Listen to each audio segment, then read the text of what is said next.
በአብ ስም አምነን አብን ወላዲ ብለን፣ በወልድ ስም አምነን ወልድን ተወላዲ ብለን፣ በመንፈስ ቅዱስ ስም አምነን መንፈስ ቅዱስን ጸራጺ ብለን፣ ምንም ላጠይቆ አካላት ሶስት ብንል በባህሪ በሕልውና በመለኮት አንድ አምላክ ብለን አምነን አስቀድመን በኅዳር 12 ቀን እንደተናገርነው ክቡራን የሚሆኑ ከሰማያውያን ሊቃነ መላእክት ሶስተኛ የሚሆን የቅዱስ ሩፋኤል በዓል በጳጉሜ 3 ቀን የሚከበርና የሚታሰብ መሆኑን እንናገራለን። ይህም ዕለት በሊቀ ጳጳሱ በአባ ቴዎፍሎስ ዘመን እስክንድርያ በምትባል አገር ዳርቻ ባለች ደሴት በውስጧ ብዙ ታምራት የተፈጸመባት በቅዱስ ሩፋኤል ስም የታነጸች ቤተ ክርስቲያን የተባረከችበትና የተቀደሰችበት ዕለት ነው። ይህም የሆነው አንዲት በጣም ሀብታም የሆነች ሮማዊት የሮም ሀገር ሴት ንዑድ ክቡር የሚሆን የቅዱስ ሩፋኤልን ስዕልና ልጆቿን እንዲሁም ከባሏ በውርስ ያገኘችውን ብዙ ገንዘብ ይዛ ወደ ሊቀ ጳጳሱ ወደ አባ ቴዎፍሎስ ዘንድ በመጣችበት ጊዜ ነበር። ከመጣችም በኋላ በሊቀ ጳጳሱ ቤት ፊት ለፊት ያለውን ኮረብታ አስቆፈረችና ከመሬቱ ውስጥ ወርቅ የተከማቸበት ሳጥን ተገኘ። ከዚህም በኋላ ሊቀ ጳጳሱ አባ ቴዎፍሎስ ብዙ አብያተ ክርስቲያናትን አሳነጸ። ከእነዚህም ውስጥ እስክንድርያ በምትባል አገር ዳርቻ ባለች ደሴት ላይ ክቡር በሚሆን በቅዱስ ሩፋኤል ስም የተሰራች ይህች ቤተ ክርስቲያን ትገኝበት ነበር። ስራዋንም ሰርቶ በፈጸመ ጊዜ በዚችው ዕለት በታላቅ ክብር አክብሮ ባረካት፣ ቀደሳት። ብዙ ሕዝብና ምእመናን በቤተ ክርስቲያኒቱ ውስጥ ሲጸልዩ ሳለ ቤተ ክርስቲያኒቷ ተንቀጠቀጠች፣ ተናወጸች፣ ብዙም ታወከች። ማዕበል እንደሚያንገላታው መርከብ ተንገላታች። ከመቀጥቃጡም የተነሳ ቤተ ክርስቲያኒቷና በባህር አሸዋ ላይና ያለ መንቀሳቀስ በባህሪ ውስጥ ጸንቶ የሚኖር ከሌሎቹ አሳ ነባሪዎች እጅግ በጣም በሚበልጥ አሳ ነባሪ ጀርባ ላይ የታነጸች መሆኗን አይተው ተረዱ። ያም አሳ ነባሪ ከሰዎች ብዛት የተነሳ ክብደት ስለ ተሰማው ያችን ቤተ ክርስቲያን ገለብጣት ያፈርሳት ዘንድ ሰይጣን አነሳሳው። በውስጧም ያሉ ሰዎችና ሊቀ ጳጳሱ ያድናቸው ዘንድ ወደ ጌታችንና አምላካችን ኢየሱስ ክርስቶስ በታላቅ ቃል ጮኹ። ክቡር የሚሆን ወደ ቅዱስ ሩፋኤል ማለዱ። በዚያን ጊዜ ልዑል እግዚአብሔር ንዑድ ክቡር የሚሆን ቅዱስ ሩፋኤልን ላከላቸውና ከጭንቀታቸው አዳናቸው፣ ከሐዘናቸውም አረጋጋቸው። አሳ ነባሪውንም ባለህበት ቦታ ሳትንቀሳቀስ በእግዚአብሔር ትእዛዝ ጸንተህ ኑር በማለት በያዘው ጦር ወቅቶ እንዳይንቀሳቀስ ጸጥ ስላደረገው ያለ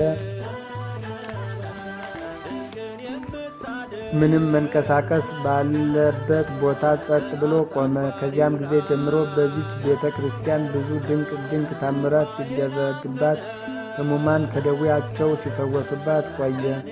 ነገር ግን የእስላሞች መንግሥት እስኪቋቋም ድረስ በዚህ ሁኔታ እንዳለች ከዕለታት በአንድ ቀን አሳ ነባሪው ተንቀሳቀሰና የረጋውን ባህር ማዕበል ሞገድ ተነስቶ ስለመታው ቤተ ክርስቲያኗ ፈራረሰች። በዚያች ቦታ ላይም የሚኖሩትን ብዙ ሰዎች ባህሩ አሰጠማቸው። የመላእክት አለቃ የሚሆን የቅዱስ ሩፋኤል አማላጅነቱ፣ ቸርነቱ ከባሕረ ኃጢአት መስጠም ከዚህ ዓለም ማዕበል ሞገድ መንገላታት ሁላችንን ጠብቀን ለዘላለሙ አሜን። የሰውን ልብ ደስ ለማሰኘት ልዩ ስጦታ ላለው ለሩፋኤል ሰላም ላለው ደዌ ኃጢአትን ይፈውሳል፣ ቁስለ ነፍስንም ያክማልና። ስለዚህም እውነትን የሚከተሉ ይቅርታን ያገኛሉ። በተንኮል ጎዳና የሚጓዙ ግን በነፍሳቸውም በሥጋቸውም ጥፋትን ያስከትላሉ ሲል ለወዳጁ ለጦቢት አስገነዘበው። ዳግመኛም የቁስጥንጥንያው ሊቀ ጳጳስ አባ ዮሐንስ ስለ ቅዱስ ሩፋኤል ታላላቅ ታምራት ለጻድቁ አኖሬዎስ እንዲህ ሲል ተናገረ። ንጉሥ ሆይ እንግዲህ በማስተዋል ስማ። ወደ አንተ እንመጣ ዘንድ በመርከብ ላይ ተሳፍረን ነበርና እንዲሁ በጉዞ ላይ ሳለም በአንድ ደሴት ውስጥ አንዲት ቤተ ክርስቲያን አየን። ቀኑም ቀዳሚት ሰንበት ነበር። ወደ እቡም በደረስን ጊዜ ቅድስትና ክብርት የምትሆን በዕለተ ሰንበት ክርስቲያን የጌታችንን የመድኃኒታችንን ኢየሱስ ክርስቶስ ቅዱስ ሥጋውን ክቡር ደሙን ለመቀበል ወደ እሷ ስናመራ በዚያች ቤተ ክርስቲያን አካባቢ አንዲት አነስተኛ ደብር አገኘን። በውስጧም የሚኖሩ ብዙ ወንድሞች መነኮሳት ነበሩ። ክብር ምስጋና ለእሱ ይሁንና በእግዚአብሔር ትእዛዝ ወደ እነርሱ በደረስን ጊዜ ምናልባት ከቀድሞ አባቶች የተጻፈ መጽሐፈ ብሉይ በእናንተ ዘንድ ቢኖር እመራመርበት ዘንድ ብትሰጡኝ ፈቃዳችሁን እጠይቃለሁ ስል ብጠይቃቸው በቤተ ክርስቲያኒቱ ግምጃ ቤት ውስጥ ብዙ መጻሕፍት ይገኛሉ፣ ነገር ግን እኛ ትርጉማቸው ምን እንደሚል ለይተን አናውቅም አሉኝ። እኔም እስኪ አምጥታችሁልኝ ልመልከታቸው አልኳቸውና ካመጡልኝ በኋላ እግዚአብሔር በደቀ መዛሙርቱ ፊት ያደረጋቸውን ልዩ ልዩ ታምራትና ስለ ሰማይና ምድር ጥንተ ተፈጥሮ እንዲሁም ከፍጥረተ ዓለም እስከ ህልቀተ ዓለም ድረስ በዓለም ላይ የሚደርሱትን ናቴዎች ስመራመር አገኘሁ። እንዲሁም ሌሎች መጻሕፍትን ስመራመር ደቀ መዛሙርቱን ምስጢረ መለኮቱን ይገልጽላቸው ዘንድ ጌታ ኢየሱስ ክርስቶስን ጠይቀውት በደብረ ዘይት ሰብስቧቸው ሳለ ስለ ሰባቱ ሊቃነ መላእክት ሹመትና ማዕረግ የሚያስረዳ አባቶቻችን ሐዋርያት የጻፉትን አንድ መጽሐፍ አገኘሁ። በውስጡ የተጻፈውም እንዲህ የሚል ነበር። ሐዋርያት ፈጣሪያቸውን ጌታችንና አምላካችን እግዚአብሔር ሆይ ስለ ቅዱስ ሩፋኤል ክብር ታስረዳን ዘንድ እንለምንሃለን። በምን ቀን በየትኛውስ ወር እንደ ሾምከው ክቡርና ማዕረጉስ ከሌሎች ሊቃነ መላእክት ክብር ጋር ትክክል እንደሆነ ስለሱ በዓለሙ ሁሉ እንድናስተምር ትገልጽልን ዘንድ እንማለዳለን አሉት። እሱም ከወሩ ሁሉ አነስተኛ በሆነው በጳጉሜ 3 ቀን የመታሰቢያውን በዓል አድርጉ ብሎ ስለ አዘዛቸው በዚሁ ዕለት በዓሉ ይከበር ዘንድ ሕግ ሰርተው ወሰኑ። ስለዚህ በዚህ መልአክ አማላጅነት ከእግዚአብሔር ይቅርታ ቸርነት ያገኙ ዘንድ በችግራቸውና በጭንቀታቸው ጊዜ በዚች ቀን ሰዎች ሁሉ ልመናቸውን ያቀርቡለታል። በዚያም ጊዜ ጌታችን መድኃኒታችን ኢየሱስ ክርስቶስ 3ቱ ሊቃነ መላእክት ማለት ሚካኤል፣ ገብርኤልና ሩፋኤል ከሦስተኛይቱ ሰማይ ዓለመ መላእክት ይመጡ ዘንድ አዘዛቸውና በታላቅ ክብር መጥተው ከጌታችን በኢየሱስ ክርስቶስ ፊት ሰግደው ቆሙ። ከዚያም ጌታችን ኢየሱስ ክርስቶስ ሩፋኤልን ጠቀሰውና ክብርህንና ገነትህን ያውቁ ዘንድ ለሐዋርያት የስምህን ትርጉም ግለጽላቸው አለው።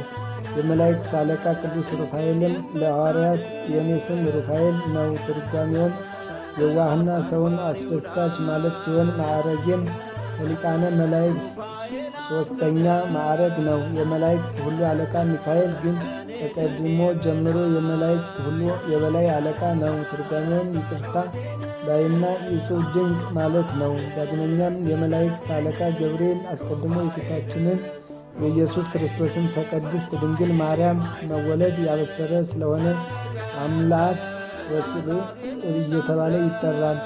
አሁንም 3ኛ ላስገነዝባችሁ የምፈልገው